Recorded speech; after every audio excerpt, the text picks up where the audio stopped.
Many applicators prefer using the Bikini template when working on a car, and in this tutorial, I'll show you exactly how to do it using MATMAK.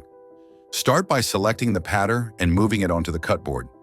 Go to the top menu bar and choose the Bikini up and down option. As soon as you activate it, you'll notice two rulers appear, one on each side of the bumper. These rulers display both top to bottom and bottom to top measurements, helping you see exactly where your cut will land. Now, if you want the Bikini cut to follow a curve rather than a straight line, simply enable the curve split option. Enter the curve value you want. For demonstration, I'll use 500 millimeters, and you'll see the ruler smoothly bend to match that 500 millimeter curve. But if you uncheck the curve split option, the line returns to a clean, straight measurement. To show that clearly, I'll set it to 50 millimeters. Next, we'll move to the hood. We want to cut it 600 millimeters from the front side. Look for the 600 millimeter mark on the ruler from the bottom, and left-click to create the split.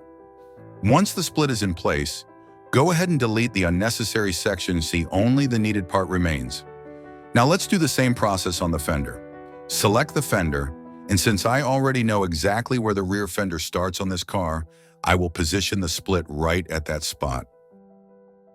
Measure the area you want to cover and click to cut it.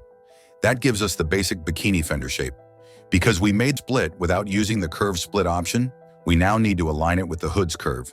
To do that, enter the wrap distance value you want to move, select the anchor point while holding Control, and then press Shift plus the arrow keys to adjust as precisely.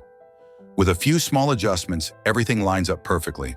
And just like that, you can copy the Bikini fender and mirror if horizontal.